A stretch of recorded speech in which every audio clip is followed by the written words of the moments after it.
Good morning, watch fans. This is Big Jim with the big wrist. Today I am sporting the Rolex OP 39 in blue, the absolute gem of my collection. Took me forever to save for it. And of course, it's dirty as all heck. I've been wearing it all day.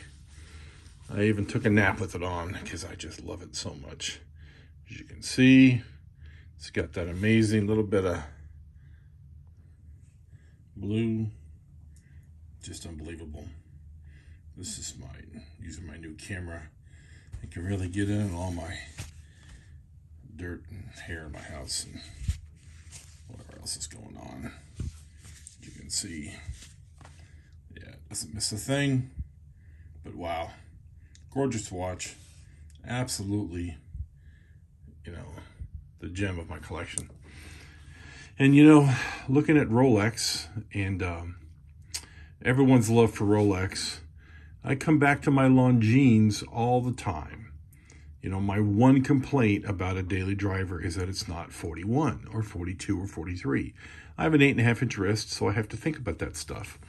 So I have this as a daily driver, which is a 9 out of 10 on the Jim Bianchi scale of, perfect watches. It has everything I wanted except a date. So this watch is a 9.5 out of 10. It has everything I want with a date, but it has a butterfly clasp, which I'm not, enamored with because of the lack of micro adjust. But it is still an excellent clasp. It is just as good as it gets when it comes to butterfly clasps. As far as I know, I've owned a half a dozen watches with various butterfly clasps, and some like Tissot are unwearable, in my opinion. I don't like that clasp at all. It's one of the big reasons I got rid of it. The Tissot Gentleman, I just didn't like it. I want to buy the Tissot PRX, but it has that same clasp. I need to be prepared to be seriously disappointed, but you never know. So, the Longines is a 9 out of 10. It's a 43. It comes in 41 and 39, but I got the 43 because, again, 8.5-inch wrist. It has the giant Arabics, which I love. It has decent lume. Lume is nice, but not a requirement in my daily driver because I like to wear it in the day. At nighttime, I'm usually in the house. So the lume is nice, but not a make or break. Surprisingly, I wore the Rolex outside today when I went grocery shopping. Came home and took my nap and woke up after 2.5 or so hours, and this thing was still very bright. Whatever Rolex is doing to their lume, the rest of the world could definitely pay attention to. So, this is a $900 watch from Joma, 650 used on the forums. I've seen a couple of 41s and 39s for sale this week in a few different places. I like the 43. It has a 28,800 beats per hour movement. The other two, the 41 and the 20 and the 39, do not. They have the longer 80-hour power reserve with the 21,000. I think it's 21.5 or 21.8 beats per hour, which is a very nice sweep. Still super nice, but not what I wanted. I really wanted a 28.8, and I wanted the bigger size. If the 41 had been available, with the 28,800, and I guess it was previously, a previous generation, I would have gone for that one. I couldn't find it. And I'm glad I got the 43, though. I really am. This is the only watch I have with shiny center links. Everything else is, matte finished in the center, brushed like this, outer links. So really, for what it is, just a really great daily driver with 300 meters of water resistance and a very accurate movement. It's like, I think it's +6 seconds or something, ridiculously accurate movement. It's an ETA-based movement. Extremely durable watch. It has a legitimate, nice fitting bracelet. End link to end link is the most important measurement for how a watch will wear. And I think this falls right at 51, if I remember correctly. Yeah. Is it 53 or 51? Yeah, it's 51.5, so we'll call it 52. You know, the across the face is 43.2, and it's 12.1 thick. So it's a very reasonable size. Longines doesn't mess around when it comes to measuring, you know, making their watches. They don't fudge. Rolex is famous for fudging their dial sizes. They're really good about lug to lug, but they're famous for saying 41 when it's 40.5 or 40 or, you know, whatever. Tudor, honest 41s. Yeah, I've measured these before on camera. These are real 41s, and I wear those a lot. But, you know, since I got this in the rotation in December of 2020, this has really been a go-to watch. It's a great value. You know, of my luxury watches, it's the least expensive luxury watch I own. I mean, this is $1,500. You know, this is $2,500, and this is $2,500, and this is about $9,000. And of course, the Rolex is, you know, I paid $5,200 for it, but it's worth about $8,000 right now, $7,500 ballpark, with full kit and everything else. So as a luxury watch, I know a luxury watch is a loose term, but this hits all the marks. I think it's just a very underrepresented watch. People who want divers can get this as a diver. It has a bezel. Everything else about it is the same, except it comes in colors and has a bezel. You know, this has other colors available, but I just didn't want it. I obviously like a black face watch and have a bunch of them. I'm actually trying to expand my little circle of watches and get a white-faced automatic. I'm looking hard. Haven't found one I love. Maybe even, I have 3 blues and 1, 2, 3, 4, 5, 6, 7 black face watches, black dials that I wear on a regular basis. I have a bunch of other watches that are in the safe that aren't used, that are currently not in rotation. So I really need some color in this, obviously, considering a white-faced automatic.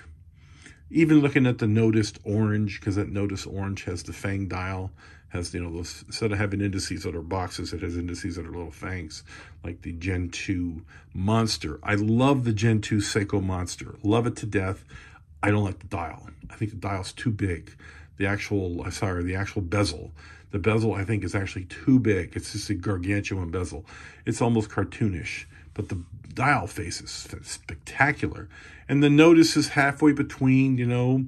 It's got the more vibrant orange with the fangs, indices, and it's got a very small bezel compared to, even this Seiko, which is a Seiko Samurai Save the Ocean. This bezel is very reasonable in size, and the Notice is even smaller than this one. So, but still usable. That's on the top of my want list. Has a colorful dial. You know, the Milgauss would solve the problem. It would be this greenish blue, spectacular, unique, one of a kind, $12,000 watch that I just don't happen to have, and I'm not going to spend. So I'm just, you know, there are plenty of Milgausses out there for sale. Delray Watch has one. Bob's has one. There's a bunch of them out there for sale right now, and they're all in the over 10 grand. I can wait. You know, I talked myself out of the Milgauss just because of the price. I don't want to sell anything. Everything here is, you know, I love these watches. I don't want to sell anything, so I'm not going to sell anything. And which means I'm going to be cash smart and not go ballistic and spend every dime I have on one watch. I'm just going to have to buy the Notice and be happy with it, or buy something else. So, you know, as we get smarter, we get older, as we get, you know, more into the watch realm, sometimes we go more expensive like Bruce Williams has done. Sometimes we go cheaper like Random Rob has done. Sometimes we bounce back and forth like most of us do. I think I'm out of the expensive watch phase for a little bit. And I think I want to stay in the sub $1,000 category for a little while. And I maybe not even buy anything. I might just, you know, I only have 2 more spots left up here for rotation. You know, I have my 10 watch box now. I just got this, 12 watch box. I got this from Amazon to replace the 24 that was beautiful, but just too big for this small space. So You know, 12 is plenty for a rotation. Plenty. It's actually probably too many for a rotation. But I like it. Gives me a chance to look at my watches each day and play with them. So, you know, I think has a budget watch, budget under $1,000. People need to look at the Longines Conquest and Longines Hydro Conquest. These are just amazing watches, alpha grade value. Look at the specs, pick when you want, pick a color, and go for it. If you get them used, they are a steal.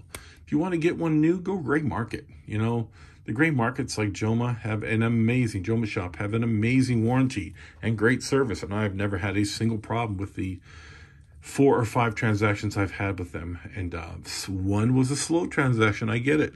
They were very honest and said, you know, delayed 3 weeks, and I was good with that. And about 2 weeks later, I got the watch. I'm cool with it. I'm not crazy about overnight shipping. Now, granted, when I bought this from Bob's Watch, that was kind of cool because, you know, he said overnight shipping. I bought it late on a Wednesday. I thought, okay, I bought it like at 5 o'clock in the afternoon, West Coast time on a Wednesday. And it was in my hand at 10 o'clock in the morning the next day. I was like, holy moly. That's $100 to ship something like that, this size. $125 if you have a corporate account. I used to have a corporate account with FedEx and UPS when I ran my photography business. I did a lot of overnight next day shipping, earliest possible shipping. So that means Bob's Watches, this probably made the 10 o'clock flight out of LAX, and then got to Vegas and was in my hands at 10 o'clock the next morning. Pretty amazing. Same thing with this watch. Ordered it out of China thinking it was going to be forever. Turns out the guy had a distribution point in LA and he had the watch in-house, and I had it in under 24 hours. I had it at 10 o'clock the next morning. Same exact situation. Came out of nowhere. I thanked the guy. He just happened to have one in the warehouse. And this is the Black DLC Titanium G-Shock, the dual G-Shock that does everything. So, you know, $1,700 retail. I think I paid the guy $1,450 for the watch, which is a reasonable street price for a new watch with box and papers, in my opinion. But these are right around $900 to $1,000 used. I think they're worth it.